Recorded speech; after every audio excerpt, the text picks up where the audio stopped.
Hey, what's going on, guys? Welcome to Item 9 Gaming. It's Gabe here, and today we're going to be taking a look at the newly announced Unreal Engine 5.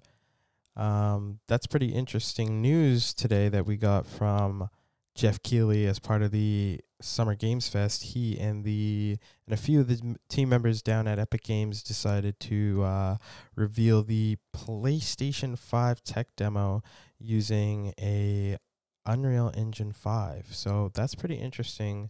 We're going to take a look at that right now because it's some pretty cool stuff. So let's take a look at that. So basically, they basically whipped up this tech demo to show what their engine is capable of and what we can look to expect from developers in the coming years. There are around 1 million triangles each. So basically, they're using these two tools named Nanite and Lumen. Nanite can render an insane number of triangles very quickly. There are over 1 billion triangles of source geometry in each frame that Nanite crunches down losslessly to around 20 million drawn triangles. I don't know what those are, but it's photorealistic. This isn't noise. These are the triangles, each a different color. Most are so small that they look like noise. Nanite achieves detail down to the pixel, which means triangles are often the size of pixels. This amount of geometric detail requires shadows to be pixel accurate as well, and Nanite can do that too. Speaking of lighting, all of the lighting in this demo is completely dynamic, with the power of Lumen that even includes multi-bounce global illumination.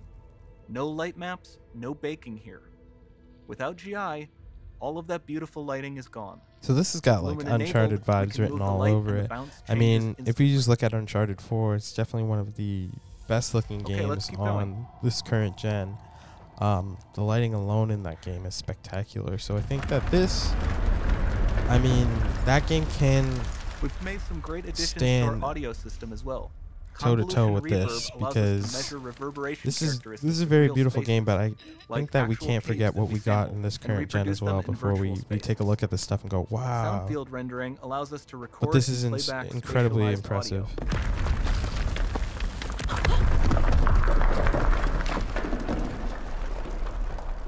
All of this adds up to a more immersive experience.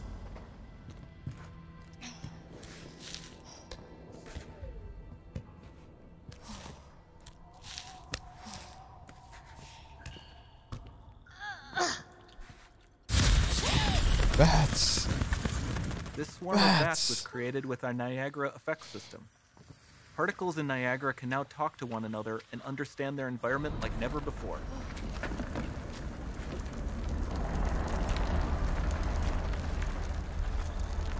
We've also added a ton of new functionality to run fluid simulations like you see in the water below. I mean, that water looks pretty good. That looks like Blueberry Faygo. But I think that's The demo runs on our chaos physics system. Here we are using it to accurately simulate the rigid bodies of the falling rocks and the cloth of her scarf.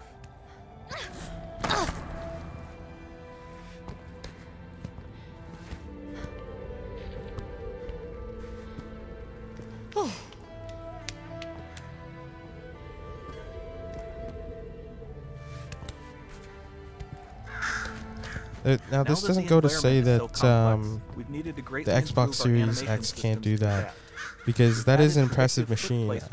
It's just that Epic Games has been working with Sony for the last five years or so on this kind of partnership, so they kind of wanted to show it off on the PS5. Seamless contextual animation events, like her hand on the door. That's promising.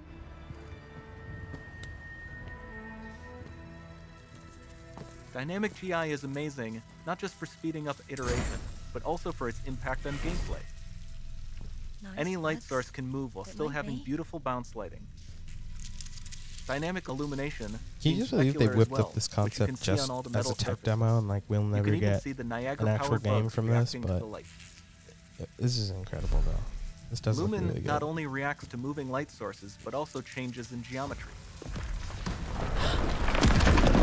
Oh yeah, look at those god rays. Oh, some dust particles. Remember we mentioned high poly assets? This statue was imported directly from ZBrush and is more than 33 million triangles.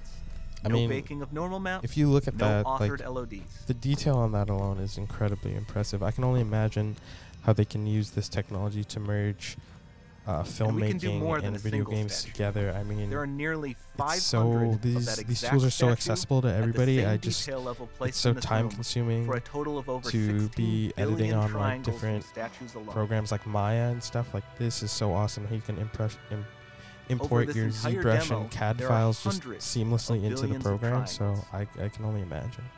And again, Tim Sweeney was leaning towards saying how it's all about SSD right now. On the PlayStation 5, the SSD is so powerful that it's really going to be able to push the boundaries of what Unreal Engine 5 can do in terms of loading screens. I mean, they're really trying to sell with these no loading times, but again, so Nanite, you have there's going to be loading screens for Lumen, sure, but it's you again have fully how dynamic lighting quick and global illumination, and how fast these all games can running process. on a PlayStation And again, 5. how an SSD is going to be able to transmit data, you know, for streaming capabilities. I think that's important as well, and that's why they have to have such powerful solid-state drives on these consoles. But look at this.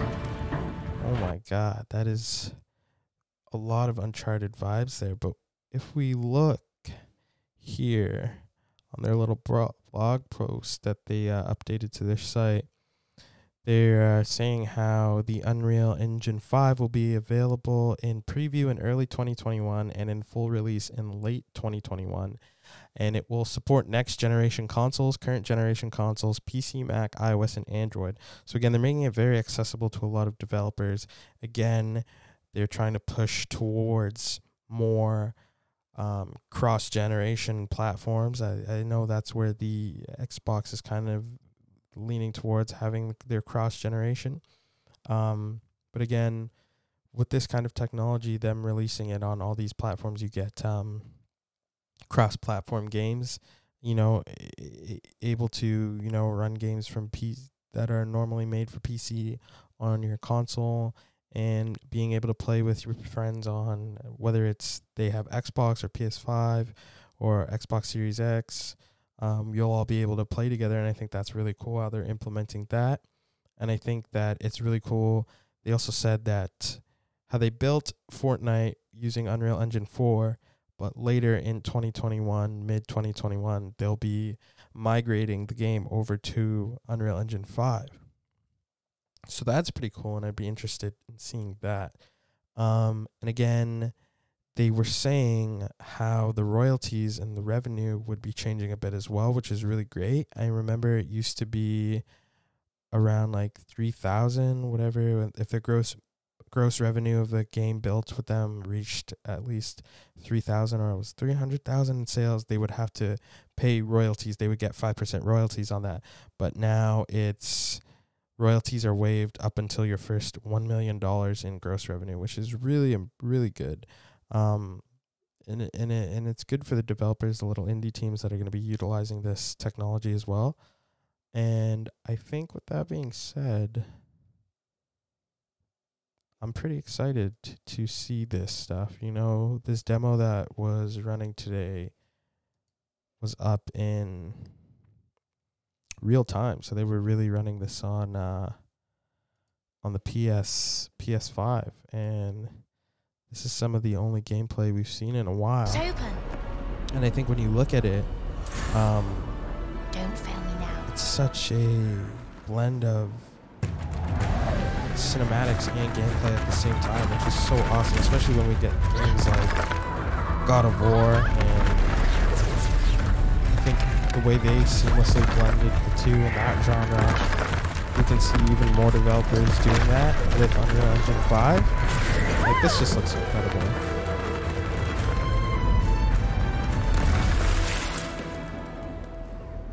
Cool beans, man.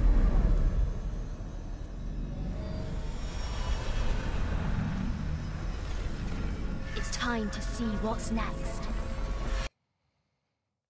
There you go. As part of Summer Games Fest, we got a cool reveal for Unreal Engine 5. What did you guys think? Let me know in the comments. What do you guys plan on playing? If they build one of your favorite what are your favorite developers? What do you hope that they're building with this? What do you guys want to see? What kind of games do you want to play?